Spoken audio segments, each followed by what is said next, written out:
కేవలం 7,999K up to 10 kgs వరకు బరువు తగ్గి అధిక బరువు నుంచి వచ్చే ప్రధాన సమస్యలను దూరం చేసుకోండి. సినీ ఇండస్ట్రీ వివాదం మళ్లీ తెరపైకొచ్చింది. గత నెలలో జరిగిన ఏపీ అసెంబ్లీ సమావేశాల్లో సినిమా రంగంపై జరిగిన చర్చ సమయంలో హిందూపురం ఎమ్మెల్యే సినీ నటుడు నందమూరి బాలకృష్ణ చేసిన వ్యాఖ్యలు అప్పట్లో ఏపీ రాజకీయాల్లో హాట్ టాపిక్ అయ్యాయి. ఈ చర్చలో వైసీపీ హయాంలో సినీ ప్రముఖులను అవమానించారంటూ మెగాస్టార్ చిరంజీవిపై వైఎస్ జగన్ పై బాలకృష్ణ చేసిన వ్యాఖ్యలు సంచలనం రేపాయి. ఈ ఇష్యూపై పొలిటికల్ సర్కిల్లో ఓ రేంజ్ లో రచ్చ జరిగింది. బాలకృష్ణ కామెంట్స్ కి వైసీపీ నేతలు ఇచ్చిన కౌంటర్స్ తో పొలిటికల్ పిచ్ గరంగరంగా మారింది.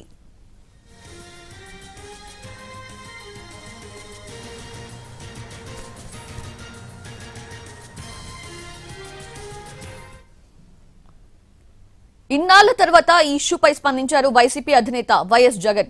నటుడు బాలకృష్ణ సెంట్రిక్ గా హాట్ కామెంట్స్ చేశారు. అసెంబ్లీలో బాలకృష్ణ చేసిన కామెంట్స్ దీనిపై జనసేన అధినేత AP deputy CM Pawan Kalyan స్పందించకపోవడంపై మీడియా సమావేశంలో వైఎస్ జగన్ కు ప్రశ్న ఎదురైంది.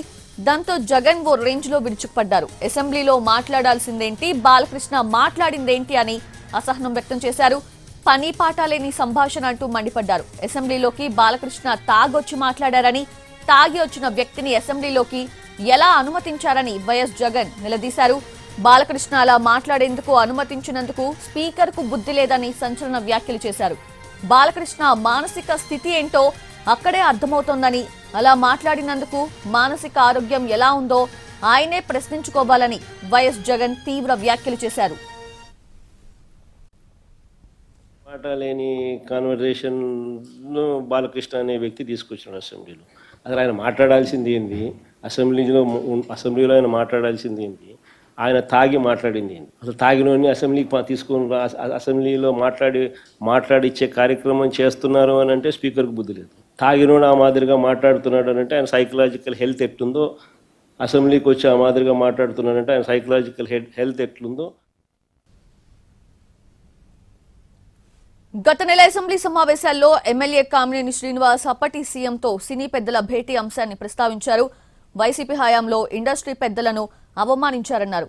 అసలు గేట్ నుంచి చిరంజీవిని లోనికి రానివ్వకపోవటం, లోపలికి వెళ్లాక కూడా సినిమాటోగ్రఫీ మినిస్టర్ని కలిసి వెళ్లాలని చెప్పారని ఆరోపించారు. ముఖ్యమంత్రి కలవబోరనేసరికి చిరంజీవి గట్టిగా నిలదీశారన్నారు. చిరంజీవి గారు సురేఖ్ గారిని ఒకసారి రమ్మంటే కారు పోర్టుకోలోకి వెళ్ళి భార్యాభర్తలు వచ్చి ఇన్వైట్ చేసి లోన తీసుకెళ్లారు. తర్వాత సినిమా వాళ్ళ డిస్కస్ చేయాలి అంటే వాళ్ళే లిస్ట్ పంపారు. ఆ లిస్టులో బాలకృష్ణ గారు వీళ్ళెవరు లేరు. ఆయనకి కలుస్తూ ఇష్టం లేదు. ఆయన ఎవరిని కలవకుండా రాజకీయాల్లో సంబంధం లేకుండా డిగ్నిఫై వేరేగా ఉన్న ప్రభాస్ గారిని, అలాగే మహేష్ బాబుని, రాజమౌళి గారిని రమ్మన్నారు. చిరంజీవి గారు వాళ్ళందరినీ రమ్మన్నారు. తనకు జరిగినట్టే ట్రీట్మెంట్ అని వాళ్ళు రామన్నారు. రామంటే కూడా బతిమాలి ఆయనకున్న మొహాటంతో వస్తే ఫస్ట్ షాక్ గేట్ దగ్గర కారు ఆపేశారు. అందరూ దిగి నమ్మన్నారన్నారు. అదేంటి అనుకుని వెళ్ళారు.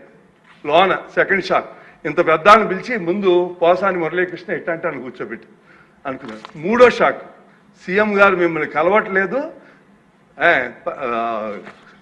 సినిమాటోగ్రఫీ మంత్రి వచ్చి మీకు చెప్తారన్నారు. అప్పుడు చిరంజీవి గారు కొంచెం గట్టిగానే ఏంటి మీరు పిలిస్తే మేము వీళ్ళందరినీ తీసుకొస్తే ఆయన రానంటారంటే వచ్చారు. వస్తే ఆయన మంచిగా పెద్దగా ఆయన ఒక రిక్వెస్ట్ చేస్తే, ఒక నిమిషం మీరు తండ్రి లాంటి వాళ్ళు సినిమా ఇండస్ట్రీని జాగ్రత్తగా చూసుకోవాలి, అది బయటికి రిలీజ్ చేసి ఎంత అవమానం చేశారని, ఇంతకన్నా సాడిస్ట్ మెంటల్.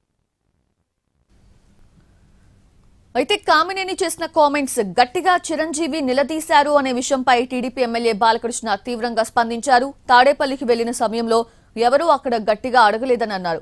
అంతేకాకుండా సైకో అంటూ మాజీ సీఎం వైఎస్ జగన్ పై తీవ్ర వ్యాఖ్యలు చేశారు. అప్పుడు అందరూ ఇండస్ట్రీ కలవడానికి వెళ్ళినప్పుడు సైకో గారిని చిరంజీవి గారు గట్టిగా అడిగితే అప్పుడు ఈయన వచ్చాడంది అబద్ధం. గట్టిగా ఎవడు అడగలేదు అక్కడ. అది మీరు అన్నారు ఇందాక, ఏదో గట్టిగా అడిగితే ఈయన వచ్చాడు మళ్ళీ కలవడానికి, లేకపోతే ఏదో సినిమాటోగ్రఫీ మినిస్టర్ కలవమన్నారు అని. ఏంటంటే I deny this, and అవి మిగతాన్ని ఓకే, అవమానించడం ఆయన ఓకే, ఏదో ఆయన పెద్ద గట్టిగా చెప్తే ఆయన దిగి వచ్చాడంట కలవడానికి, లేకపోతే సినిమాటోగ్రఫీ మినిస్టర్ని కలవమన్నా అంట.